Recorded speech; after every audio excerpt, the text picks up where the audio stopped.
ngayong araw ay sa kasaysayan natin bilang mga Kristiyano, lalo na sa martyrdom, ay inaalala ang araw na ito para sa isang tao na nagbuwis ng kanyang buhay para sa kapakanan ng Ebanghelyo sa panahon na marami ang mga nasa kadiliman dahil sa kawalan ng tamang katuruan ng salita ng Diyos. May isang pari na nangaral, nagturo at nagpakita ng kamalian ng doktrina ng Papa at ng Roman Catholic Church.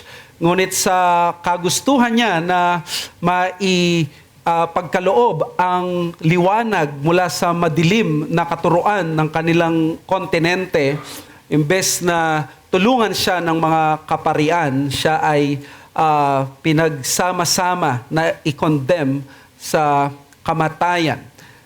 Noong July 6, 1415, na-condemn sa salang kamatayan, sa sala ng pagkakaroon ng maling doktrina si John Hus, at siya magiging pre-Reformation reformer dahil magiging idolo siya ng taong si Martin Luther. Pero ngayon, kilala na natin, si John Hus ay isa sa napakamagiting na lalaki sa kasaysayan na nagturo ng katotohanan at hindi natakot sa kanyang naging kabayaran ng kanyang mga katuruan.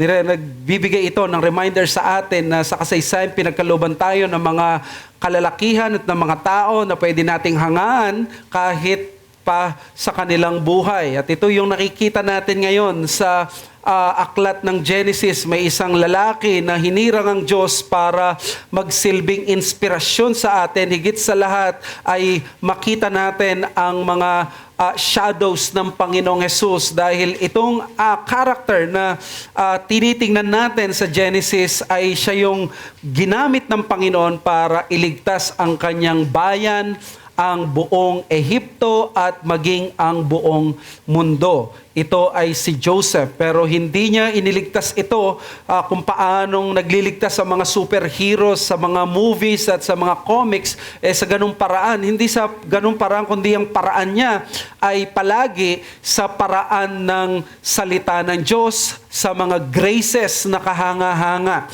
Isa sa makikita natin ngayon sa passage na babasahin natin ay ang kanyang grace ng pagpapatawad at ng kagustuhan niyang mag-reconcile na nagbunga ng napakatamis na bunga ng restoration at ng pagpapala mula sa Diyos at maging sa mga tao. Tutunghayan natin ngayon ang pagkakaroon ng mga pagpapala ng isang tao na nag-aim for reconciliation. Ito ang mensahe ng Kristyanidad, dito ang mensahe ng Biblia. Tingnan natin sa Genesis chapter 45, the last 13 verses mula 16 hanggang 28. Let me read to you the inspired, inerrant, infallible word of God. When the report was heard in Pharaoh's house, Joseph's brothers have come. It pleased Pharaoh and his servants, and Pharaoh said to Joseph, "Say to your brothers, do this. Load your beasts and go back to the land of Canaan, and take your father and your households, and come to me, and I will give you the best of the land of Egypt, and you shall eat the fat of the land. And you, Joseph, are commanded to say, do this, take wagons from the land of Egypt from your little ones, and for your wives, and bring your father and come. Have no concern for your goods, for the best of all the land of Egypt is yours." The son of Israel did so. And Joseph gave them wagons according to the command of Pharaoh, and gave them provisions for the journey. To each and all of them he gave a change of clothes, but to Benjamin he gave 300 shekels of silver and 5 changes of clothes.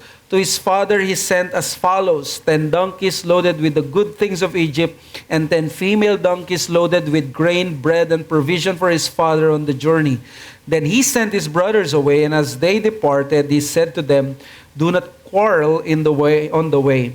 So they went up out of Egypt and came to the land of Canaan to their father Jacob, and they told him, "Joseph is still alive, and he is ruler over all the land of Egypt."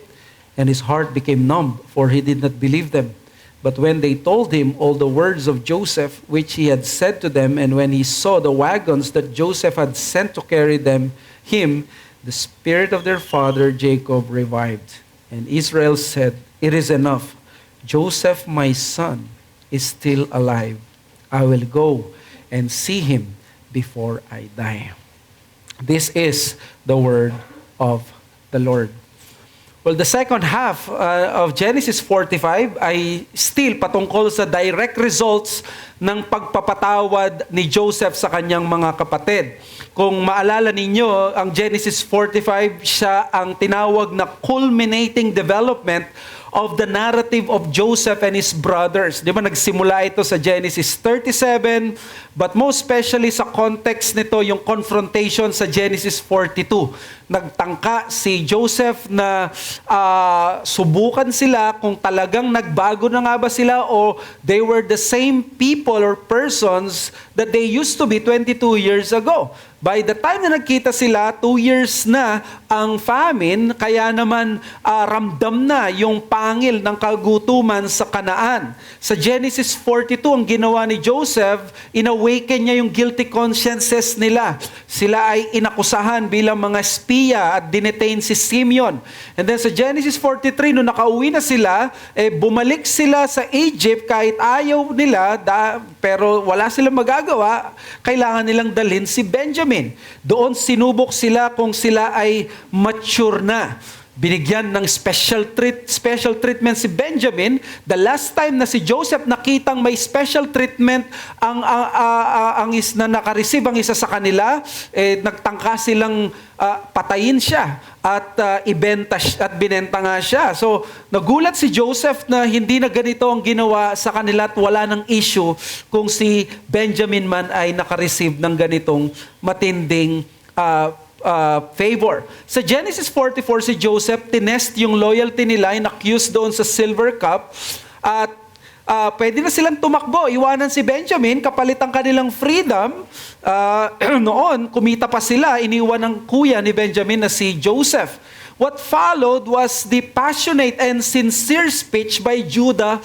And this time, ang bukang bibig ni Judah hindi yung ibenta ang kanyang kapatid, kundi ang namutawi sa bibig niya ay ang kaligtasan, hindi ng sarili, kundi ng kanyang kapatid na si Benjamin, at ilang beses niyang binanggit ang pangalan ng kanyang ama.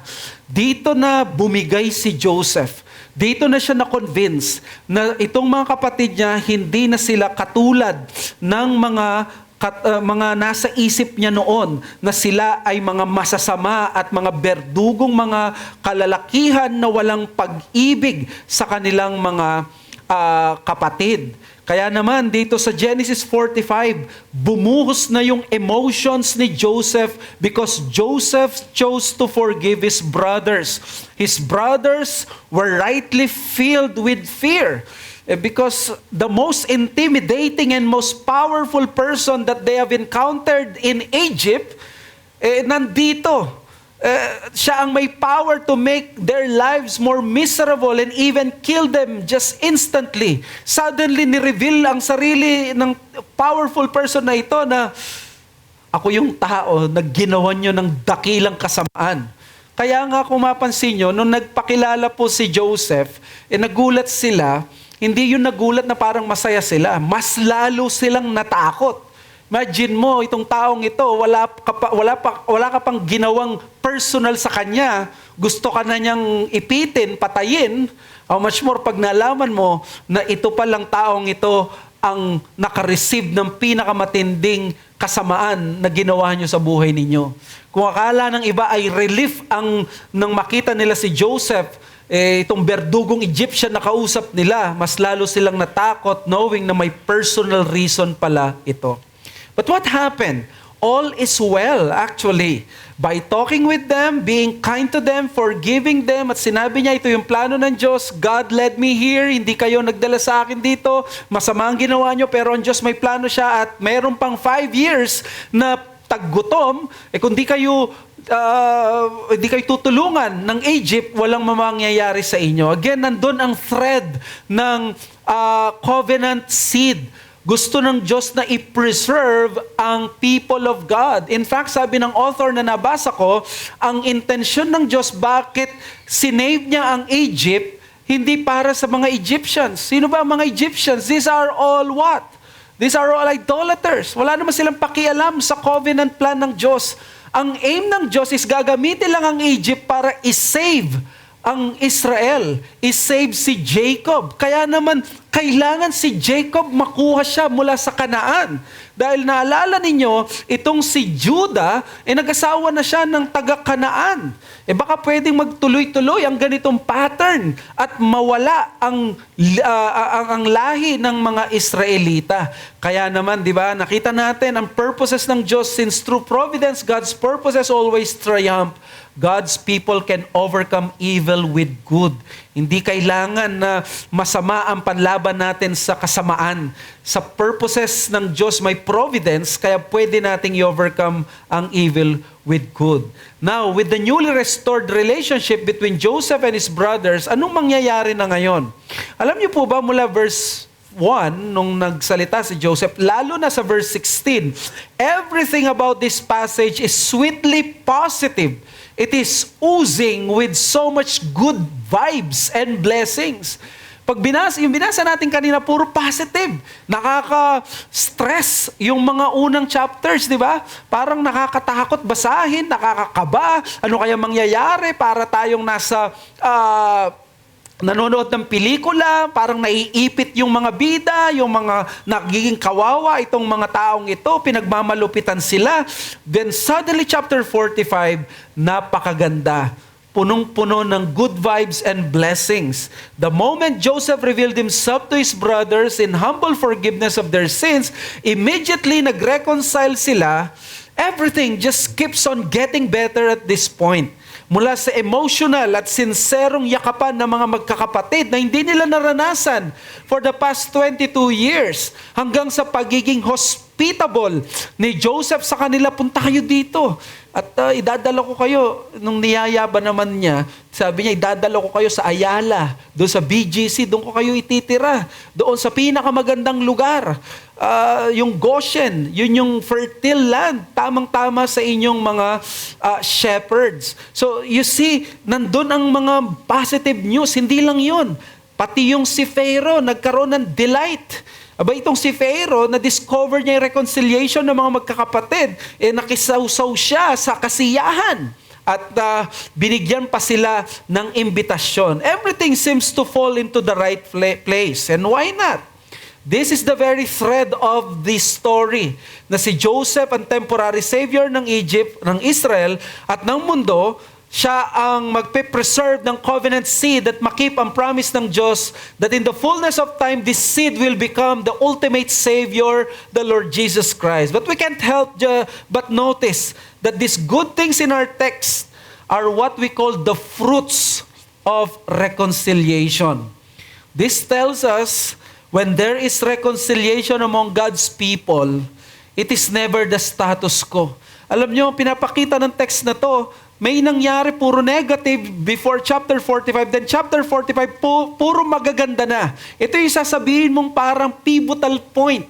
Ano yung pivotal point na mula sa bitter moments, naging sweet moments at naging bago na lahat? There is one event that happened, and that is reconciliation. At yun mga kapatid, ang mensahe natin ngayong umaga. Alam nyo, ang reconciliation, hindi siya status ko lang. It is always yielding impressive and encouraging results. When reconciliation happens, something drastic ang mangyayari. There will always be drastic change. The change will be big and it will be for the good. Isipin mo kung nag-withhold ng reconciliation si Joseph, what would have happened? Na no rejoicing sa tahanan ni Pharaoh. Walang kindness sa mga kapatid niya. Walang mga change of clothes. Walang 20 pieces or 30 pieces of shekels or silver. Walang pagliligtas sa kanilang pamilya at walang reunion ang mag-ama. This is what reconciliation does. It does a lot of good things in the purposes of God. Kaya naman tayong mga nasa New Covenant, mas lalo dapat tayong ma-encourage that reconciliation is one of those New Covenant blessings and New Covenant ministries. In fact, we are called to become ambassadors for Christ na nagsisik na ma-reconcile ang sinners sa Panginoon. This is our message. God's purposes ripen fast when there is reconciliation among God's people. God's purposes ripen fast when there is reconciliation among God's people. Ano napansin nyo? Ang bilis ng turnabout. Ang bilis ng pagbabago, ang bilis ng mga nangyari. It is because this is what the blessing of reconciliation is. Let me just clarify. We are not saying that God's purposes do not ripen when things go bad and awry to God's people. Kapag masama ang nangyayari, hindi ibig sabihin wala ng purposes ang Diyos. We have seen this over and over again in the pages of Scriptures, that God's purposes will never fail. No one and no broken relationship can frustrate the holy will and the great purposes of God in the world. But what we are saying is that reconciliation is the very will of God. And whenever it takes place, something great, something grandeur happens for the good of God's people. You won't see any true reconciliation that will be short of being amazing. It always yields incredible and beautiful and consequential results. Kaya naman ang message na ito, ma-remind tayo sana yung beauty and blessing ng reconciliation, especially na tayong nasa New Covenant na it is one of the ministries of the New Covenant Church.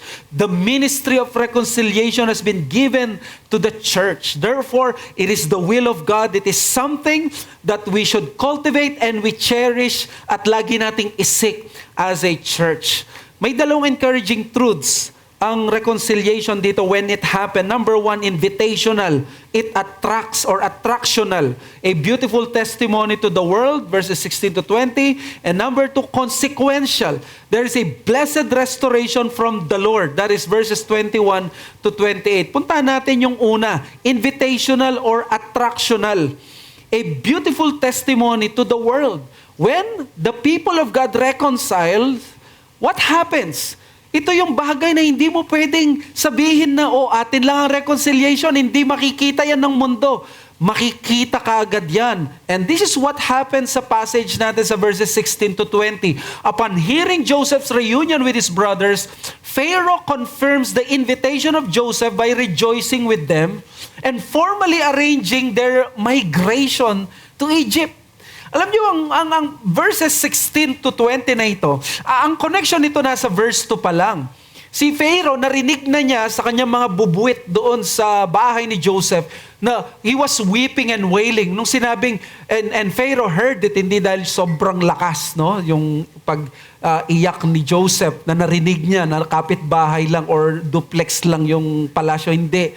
Ibig sabihin, alam ni Pharaoh ang mga nangyayari kahit sa bahay ng kanyang mga tauhan. And that is not abnormal sa isang powerful person.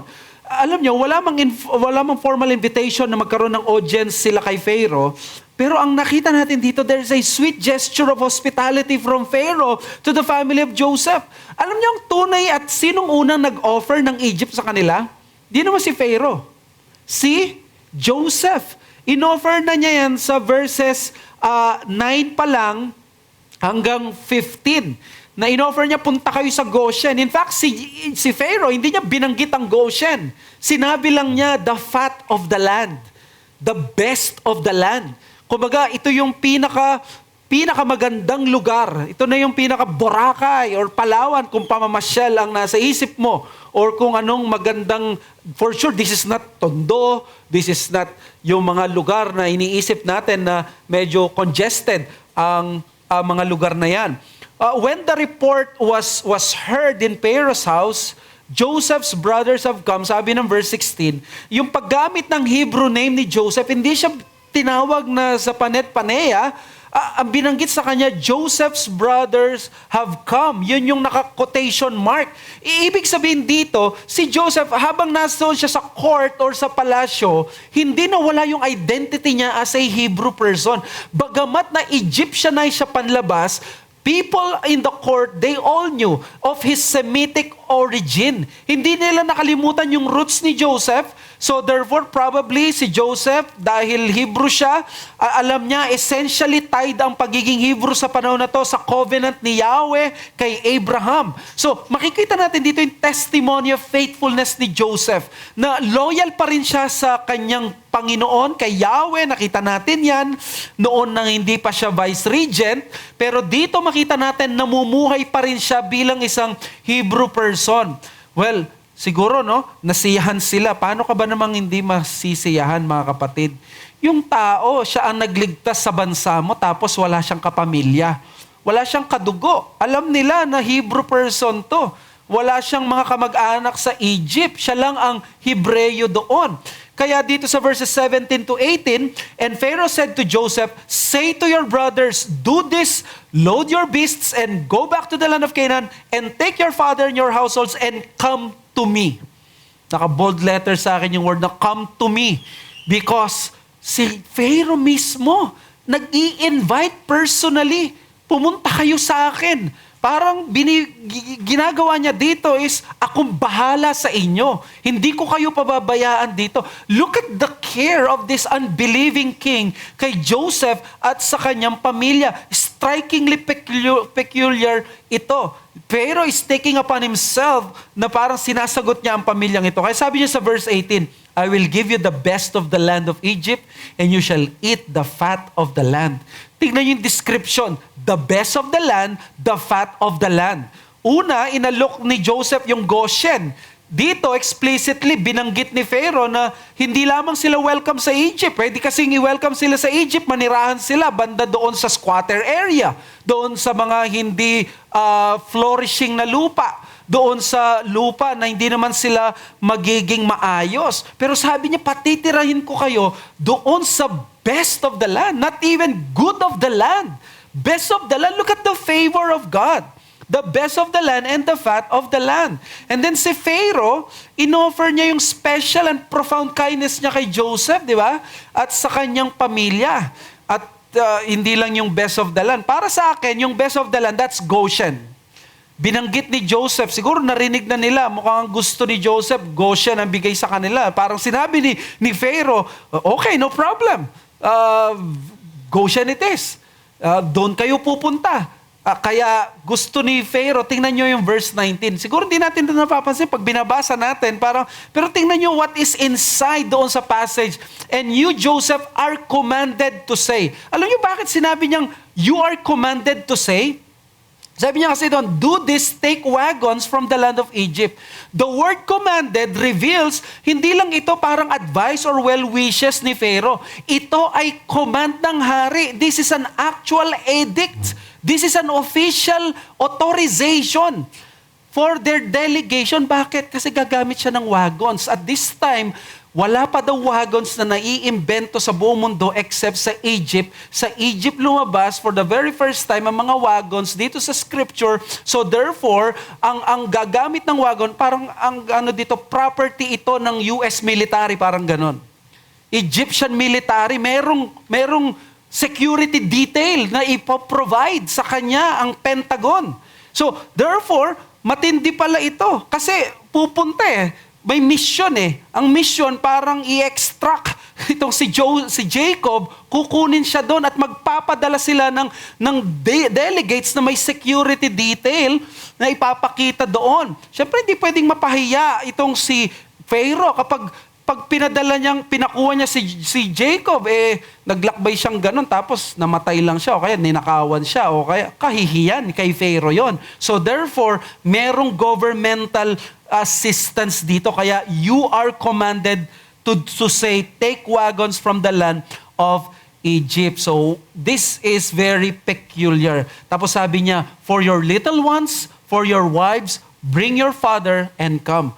Come one, come all. The more, the merrier. Ito yung principle nitong si Pharaoh. Pinapakita dito sa passage na yung favor ni Joseph, ng Panginoon kay Joseph, nandun pa rin. Laging ganito kahit sa Genesis 37 at even sa Genesis 39. Tapos eto pa, sabi niya sa verse 20, have no concern for your goods, for the best of all the lands of Egypt is yours. Wow! explicitly inaddress ni Pharaoh ang isang usual na worry ng mga naglalakbay.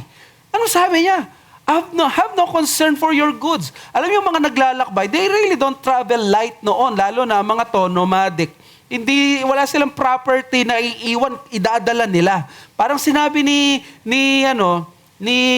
Pharaoh, Joseph, sabihin mo sa tatay mo, iwanan na niya yung kailangan niyang iwanan, akong bahala sa kanya, hindi niya kailangan magdala ng maraming mga gamit, baka ma-alta presyon pa yan, o baka atakihin pa yan sa daan. Because what? Then this is serious. It was the second year or third year of the famine. In other words, walang pagkain doon, kaya sobrang dami talaga ng pagkain na ipapadala. Kaya kapag nagbiyahe itong very talaga life-threatening. Dahil malayo itong pagbabiyahe at medyo may katandaan na itong si Jacob. Now, what I'm trying to say here is, Pharaoh showed here an admirable repayment to the loyalty and kindness of Joseph to him and to his nation. Ipinakita niya yung malasakit at ang sinserong pagtanggap kay Jacob. Ipinagkaloob yung maraming pagkain, yung sasakyan, pinagmamadali siya kasi pwedeng mamatay siya. Ang sabi ng mga ibang commentators na nabasa ko, pag hindi pa umalis doon si Jacob, dalawa ang pwedeng kapupuntahan. Pwedeng mag-asawa at may-entice yung mga anak niya, apo niya, at mawawalan na yung lahi ng Hebrew doon sa Canaan dahil nga simula na yung pakikipag-asawa sa mga unbelievers. Ikalawa, pwede maubusan na sila ng pagkain, maging grabe ang tuyot, di ba? Habang napoprolong ang taggutom, mas humihirap, di ba? Kayong mga nag-IF, alam nyo yan. Mas lalo pag tumagal ng tumagal, yung hunger pangs ay nandoon.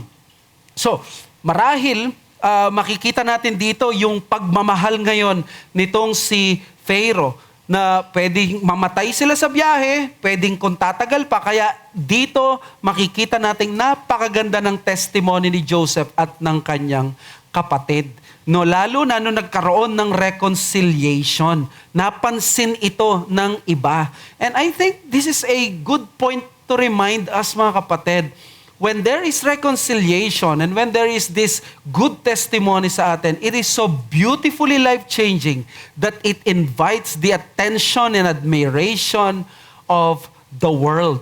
Yung covenant reconciliation is so beautifully life-changing that it invites the attention and admiration of the world. Instead of being threatened nung nalaman ng household ni Pharaoh na may ganitong nangyari, no? Siyempre, nalaman nila yung story ng magkakapatid. Alam nga namang hindi. Nakita-kita sila. Alam ng mga servants, di ba? Espiya yan dati. Tapos nakulong yung isa. Tapos ganito. So, they have known it, yung ganong bagay. Tiyak na nagpakita ng magandang testimony si Joseph para suportahan ang kanyang pamilya. Marahil nakita nila ang kanyang kalungkutan. Nabalitaan ang kanyang pagiging nag-iisang Hebreyo sa palasyo. Ngunit kailanman hindi siya nagtaksil, hindi niya pinahiya ang pangalan ni Pharaoh. In fact, naging maunlad at nailigtas ang Egypt dahil sa kanya. Kaya naman nung nakita ito na may magandang bagay na nangyari kay Joseph, anong ginawa ng kanyang amo? Sinuklian ni Pharaoh ang kanyang mga servants ng kabutihan nitong si Joseph. Pagkarinig ni Pharaoh sa nangyari kay Joseph sa mga kapatid niya, tiyak pati yung kanilang away, forgiveness, reconciliation, maging yung reunion. Nag-invite na ng magandang testimony at kasayahan sa palasyo. Mga kapatid, sino bang hindi masisiyahan sa reunion na mag-anak na hindi nakita ng matagal? Nakikita natin to sa telebisyon. Nakikita natin ito sa social media. It's always heartwarming and truly touches us to the core of our being, di ba? May iba na marahil sa atin naiiyak pa kapag nakikita natin 20 or 30 years hindi nagkita yung mag-ama. Hindi nagkita yung mag-iina o kaya yung magkakapatid. Pag nakita natin na kapuso mo Jessica Soho, kaya naman sa mga ibang mga documentaries, nakikituwa tayo, nakikiiyak tayo, nakikisaya tayo. This is what happened in the palace. These unbelievers notice that there was something beautiful now in this family. Isang story na nagpatayan, gustong ibenta, patayin. Ang nangyari, nagmamahalan sila ngayon. Tapos, ang nangunguna ay yung tao na may magandang patotoo sa kanila. These unbelievers noticed that beautiful reconciliation of these Hebrews. They were rejoicing in their heart. They were encouraged. And for sure, nakita nila yung magandang testimony nila. I'm saying this because sa sermon ni A.W. Pink on this text, sinabi niya that this passage is the Old Testament 15th of Luke. Ito daw yung equivalent ng Luke 15 sa Old Testament, sabi ni A.W. Pink. Why? I quote, "Sinners are received and reconciled. The lost is found. It is, as it were, life from the dead with souls. And there is joy in the presence of God. God and the angels, like Pharaoh and his servants, rejoice when sinners are brought to repentance." Of course, di sila nag-rejoice na nag-repent yung ano. Pero makikita mo, yung kasiyahan ng isang barangay, ng isang palasyo, dahil nagkaroon ng pagkakasundo doon sa pamilya ng Diyos. Ito ang isang bagay na hindi dapat natin makalimutan, mga kapatid, na ang pagkakasundo natin, ang mga magagandang mga graces, adikain, layunin at ng mga behaviors natin, they do not actually pass mula sa consciousness at observation ng mga unbelievers. They are always seen, they are observed, and they are actually attracted sa bagay na iyon. Nakaka-attract kapag may makita kang magandang bagay, lalo na kung hindi mo ito laging nakikita sa inyong buhay. Di ba may isang hari ang Inglaterra na sobrang wicked, at sa sobrang wicked niya, minsan naglalakad siya, may isang bata na naglalaro ng palaso, at yung palaso may matalas, natamaan siya, tapos lumala yung sugat na infeksyon, nagkaroon ng gangrene, hanggang namatay siya. Bago siya namatay, biglang ginawa niya ang something na hindi ginagawa niya at hindi niya character. Alam niyo kung ano yun? Merciless ito, napaka-violente, berdugo, walang patawad, pumapatay ng mga tao kahit mga bata. But for this time, pinatawad niya yung bata. Pero alam niyo ginawa nung nangyari? Hindi tinatch yung bata, pero pagkamatay nung hari, yung mga servants nung hari na loyalists, pagkamatay nung hari nila, binalatan nila ng buhay yung bata. Napakagandang story sana ng mercy, ng forgiveness, pero sinira nung mga servants na hindi marunong magpatawad at maka-appreciate ng mercy. But that is actually the case. Ito ang katotohanan sa buhay natin. Nakaka-attract yung ganung bagay at mahirap gayahin yun ng mga tao without the Holy Spirit. Pero tayong mga may banal na spirito, kaya nating makipag-reconcile, kaya nating gumawa ng magandang patotoo at pagpatuloy ang bagay na ito dahil ito ang magbibigay ng attraction, magpapabango sa Ebanghelyo. Kapatid, ang Ebanghelyo ay offensive na. Hindi mo na kailangan makadagdag sa pagiging offensive ng gospel dahil sa gaspang ng ugali natin sa harapan ng mga believers. Ang dapat natin gawin, yung mabangong ebanghelyo, lalong pabanguin natin ng mga graces natin. Kaya nga, di ba, nakikita natin ang work ng Spirit hindi sa anger, lust, or sa schism at sa backbiting. Those are the works of the flesh, but the works of the Spirit, the fruit of the Spirit is love, joy, peace, long-suffering, goodness. And ang daming mga graces na dapat ay patuloy nating i-aim.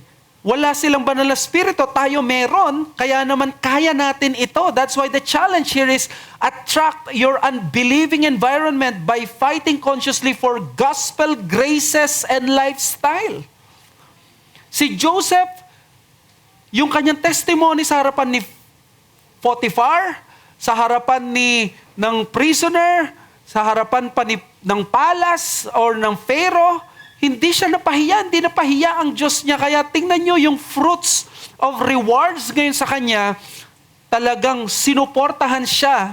Of course, under normal circumstances, this is what happens. May mga employers na malulupit. na iilan na kahit gawa mo ng mabuti, nakagawa ka mabuti, galing mo naman, dadagdagan ko yung trabaho mo. Hindi yung bonus, no? But those are the times na pwedeng exemption to the rule. Pero gusto ko sabihin sa inyo mga kapatid, hindi matatawaran ng ganitong patotoo. Nakikita at na-observe ng mga unbelievers ang ating mga buhay.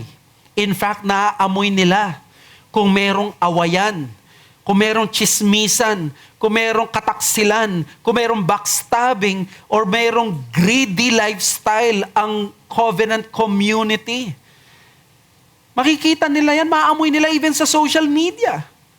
Pwede nilang makita. Now, that doesn't mean wrong lagi ang mag-post about something, about other stuff. But what I'm saying is, ang mga unbelievers, they know if there is disorder in the church. Yun yung sinabi ng 1 Corinthians 14. Pag may unbelievers sa loob, bakit ka mag-speaking in tongues at sasabihin, mga nasisiraan na ba kayo ng bait? Ang point doon ni Paul is that even unbelievers know, they can perceive when there is disorder in the church. In fact, hindi lang yun. Ano sabi ni Paul sa 1 Corinthians 6:4-6? So if you have such cases, nagkaaway daw kayong magkakapatid, why do you lay them before those who have no standing in the church? I say this to your shame. Can it be that there is no one among you wise enough to settle a dispute between the brothers? But brother goes to law against brother, and that before unbelievers? Ano sinabi niya? Alam ng unbelievers kung nag-aaway-away kayo. At nakakalungkot yung ganon. That even unbelievers are the ones na sila nagiging magistrate natin when they have no Holy Spirit. Meron tayong Holy Spirit at nag-aaway-away tayo. We are even asking these unbelievers na mamagitan. Of course, when it is criminal, when there is pronouncement na excommunicated dito, we don't consider that person to be a person inhabited by the Holy Spirit. But what we are saying here is yung ganitong bagay. Proclaiming the word is right and good, but not enough. At times, yan lang ang magagawa mo, maproclaim mo ang salita ng Diyos. Pero kung ikaw dito ay isang miyembro ng SABC, let me tell you this. Under normal circumstances, palaging kasama ang ating pamumuhay ang mas mag-a-attract sa atin, sa mga nakapaligid sa atin. May reverse curse din ito. Sila din yung mabilis ma-offend kapag may mali tayong pamumuhay na nakikita sa atin mula sa kanila. For example, kung simpleng pakikisama sa chismisan sa opisina, kasama ka dyan, yung inosenteng pagnanakaw ng oras at ng resources ng kumpanya. Kung ikaw ay ganito, hindi magandang patotoo yan. Joseph was so loyal, he was so diligent that his boss could not help but to give to his family all the fat of the land. Kaya kung ikaw dito ay isang New Covenant member, diligtas ka ni Kristo, may mission ka katulad ni Joseph. Dala-dala mo ang pangalan ng Panginoon. Hindi lang pag Lord's Day, kundi sa iyong trabaho, sa iyong pamilya, at sa harapan ng mga kaibigan mo. May kaibigan ako na nakita ko na naging thankful siya nung pinost niya yung isang picture ng mga nagbabiyahe sa Maynila na naghahabulan ng masasakyang jeep, masasakyan na bus, siksikan sa MRT. And then, this person just blurted out and sabi niya, salamat sa Diyos sa work from home na trabaho ko.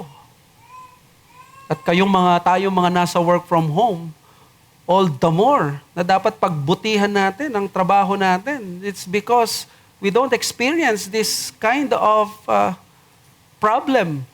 At yung ganitong rush hour at yung papasok kang fresh, bilasa ka na pag-uwi.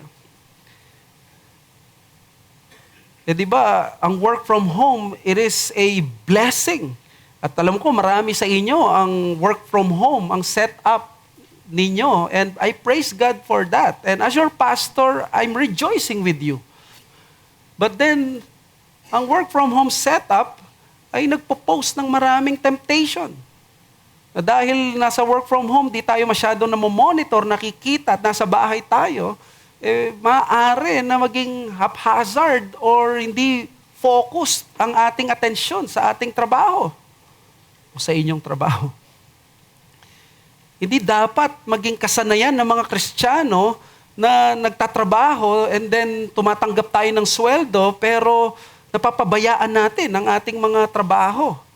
Kaya kung may ganitong pagkakataon ka, magpasalamat ka sa Diyos. At make sure hindi mo to aabusuhin. Ang pagtatrabaho mo ay pagtatrabaho. Hindi ito panahon na magfe-fellowship kayo at yun ang gagawin na lang ninyo habang nagfe-fellowship, nagtatrabaho. May times na hindi natin mapipigilan yung ganyan sa mga activities at sa mga schedule natin. But if it has become a habit and lifestyle, you are shortchanging your company. Because for sure, merong ganyang mga result na unproductivity at kawalan ng focus. Because you are being paid to work. Not of course work from home lang, but even of course tayo mga pumapasok sa ating trabaho. I'm saying this because I'm a pastor. Walang nagche-check sa akin. Walang member na pagpapagalit. I have to discipline myself. I have to make sure na yung mga nangyayari sa work, sa ministry, I'm working. At yun yung testimony na kailangan natin. Pasalamatan natin ng Diyos sa mga trabaho, sa mga employers, katulad ni Pharaoh na laging masama sa Biblia. But this time, ito yung Pharaoh na mabuti. Napakadalang lang na si Pharaoh maging mabuti sa Biblia. Pagbigyan nyo naman. I think this is the only time na naging mabuti ang isang paraon. At naging mabuti siya sa isang alagad ng Diyos na may magandang patotoo. At huwag tayong sumuko sa reconciliation, sa ganitong mga graces, mga ganitong patotoo natin.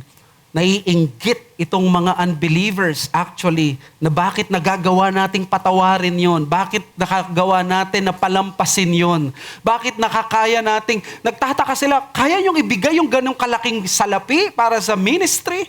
Kaya niyong ibigay, magparaya ka sa ganon na kahit na tumutulong ka na lang palagi sa mga tao, kaya naman yung oras mo na ibibigay mo, nagtataka ang mga tao. But the truth is they are being attracted sa ganitong bagay. Well, hindi naman tayo pwedeng magyabang dyan because the truth is, ang Panginoong Yesus, siya ang example natin dyan. Siya talaga ang masipag at may magandang patotoo. Na in fact, sa panahon niya, kahit nung siya ay hinihingan, hinuhuli na, gusto siyang ipahamak, nakagawa pa rin siya ng paraan magkaroon ng magandang patotoo. Nag-tax pa rin siya kahit ang pera na yun ay galing doon sa bibig ng isang tilapia o ng isang isda. Pero nilinaw niya ay what belongs to Caesar, but what belongs to God is God's. It is a reminder sa atin that we can be faithful sa testimony natin sa mundo, but our priority and ultimate faithfulness ay sa Diyos. Kaya nawa, mga kapatid, pasalamatan natin ang Panginoon, tingi tayo ng biyaya sa Kanya. Sa biyaya niya, tayo ay aasa at kakayanin natin na makapagtrabaho. Ikalawa, consequential, a blessed restoration from the Lord sa verses 21 to 28. With Joseph's reconciliatory spirit, Jacob would finally meet his long-lost son before he dies. Quickly dito, ang mga anak ni Israel daw, binigyan na sila ng wagons. Nakita nyo dyan yung abundant supply. Yan yung pinapakita dyan with all those change of clothes. Si Benjamin may 300 shekels of silver, 5 changes of clothes. Parang pinapakita, nung dinala nyo ako sa Egypt, hinubaran nyo ako, wala akong damit. Kumita pa kayo, inalis nyo yung pera. So si Joseph, ngayon, aalis kayo sa Egypt, eto ibibigay ko sa inyo, clothes. Yung inalis nyo sa akin, salapi. Kaya tingnan nyo, sabi niya doon, huwag kayo mag-away Pag sabi sa verse 24, do not quarrel on the way. Possibly nire-restrain niya yung mga kapatid niya. Siguro, syempre, pagdating doon, no? Ikaw yung nakaisip nun eh. Magsisisihan pa sila, mga pobreng magkakapatid na to. But you see, ito ang nangyari dito. And then they went up out of Egypt to the land of Canaan, to their father Jacob. And what happened was they told that Joseph is still alive and he's ruler over all the land of Egypt. Now, look at this. This old man, di ko alam no kung Pilipino ang mga to, alam ko na sasabihin nila, Tay, wag po kayong mabibigla. Pwede ho ba pag may news kayo na emergency, wag nyo nang sabihin yung muna yun. Mas nabibigla po ako pag gano'n. But, binanggit, buhay yung anak. And you know what that is? This is a revelation of what? This is a revelation of treachery. I think ito sa pinakamasakit na karanasan ni Jacob. Mas masakit pa doon sa araw na nabalitaan niya na matay si Joseph. Because at some point, naka-move on na siya and he has forgotten that pain. Biglang sasabihin ngayon nitong lahat ng mga involved minus Benjamin, buhay po si Joseph. Natural, magpapaliwanag sila. Diba, ang explanation, ang narrative is, kinain siya ng they have to explain it. And they have no more way to run. O hindi na nila pwedeng i-spin ang story. Kailangan na nilang sabihin, sa totoo lang po kami yung gumawa. Gusto namin siyang patayin, pero binenta na lang namin kapatid. And what painful thing is that? Kaya hindi naniwala si Jacob sa kanila eh.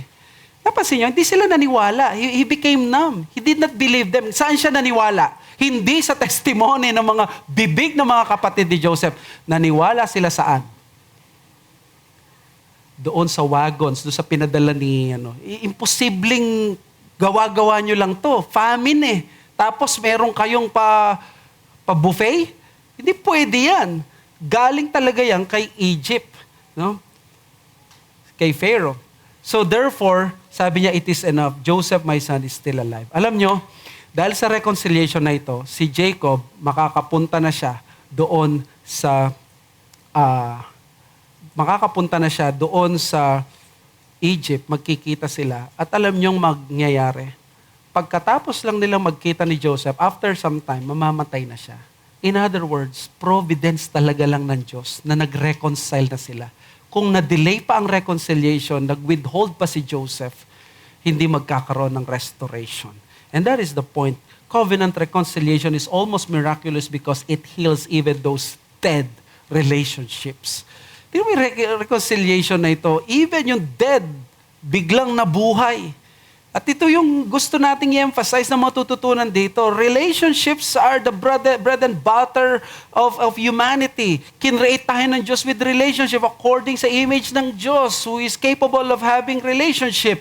We cannot survive without relationship. That is why it pains us, it tortures us kapag yung mga relationship na ito nasisira. But the truth is, ang mga relationship na to, because of our sin, namamatay. At sabi ng unbelieving world, may mga kasalanan at may mga paghihiwalay na imposible na. But that is, of course, the blessing of this passage. The dead suddenly was alive. The dead suddenly resurrected. Yung relationship at nagkaroon ng pagbabago at nagkaroon ng buhay na ganito. Alam niyo, it reminds us na itong si Jacob, nagkaroon siya ng buhay, nagkaroon siya ng lakas. Wala na siyang purpose sa buhay, wala na si Joseph, pero biglang nagkaroon siya ng lakas, nagkaroon siya ng buhay na makita siya. Because si Joseph ay buhay. Mga kapatid, magkakaroon ka ba ng lakas at buhay sa gitna ng famine at ng kagipitang ito? Well, the answer is yes. Why? Because in the new covenant, the man greater than Joseph is not dead, but is alive. He was pronounced dead, like Joseph, but he was alive on the third day. And therefore, there is the new covenant. Let me challenge you with the new covenant. Let us not give up on the difficult yet blessed work of reconciliation and restoration. Sa chapter 46, pupunta na siya doon at bago siya pumunta sa Egypt, kakausapin muna siya ni Yahweh, confirmation na naman ang mangyayari. But look at that. It is already consequential to know the story that Joseph is not dead but alive. Nagkabuhay, nagkagana itong si Jacob. Pero tayo, may pag-asa tayo ngayon when all our hopes and dreams are dead because of our sin, wrong choices, and wrong actions. Is there hope? Yes, there is. Huwag tayong sumuko sa work ng reconciliation, restoration ng mga relationships natin because we have Jesus who was dead and is alive. And He is on the work of not only resurrecting souls, but relationships. Dead relationships. Baka meron kang niniisip ngayon na parang na-alienate ka sa tao at yung relationship nyo nagkandasira-sira. But with the gospel, with Christ, huwag ka mawala ng pag-asa. At kayo mga wala kay Kristo dito sa mga anak namin, alam nyo, dead, hindi lang ang relationship, kundi ang kaluluwa ninyo. But there is hope because if Joseph was pronounced dead, yet he was alive. Look to Christ. He was dead and He was made alive on the third day for our sins. Sumampalataya, lumapit ka sa Kanya. Dahil sa pagliligtas niya, makikita mo ang kalakasan niya. Sabi ni William Cooper, His purposes will ripen fast, unfolding every hour. The bud may have a bitter taste, but sweet will be the flower. And ye fearful saints, fresh courage take. The cloud you so much dread are big with mercy and shall break, and blessings be on your head.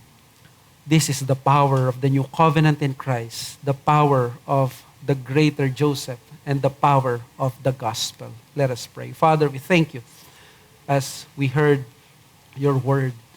Thank you, Lord, sa nakita namin na sweet fruit ng reconciliation. There is reunion, restoration. There is good testimony. There is abundance of supply.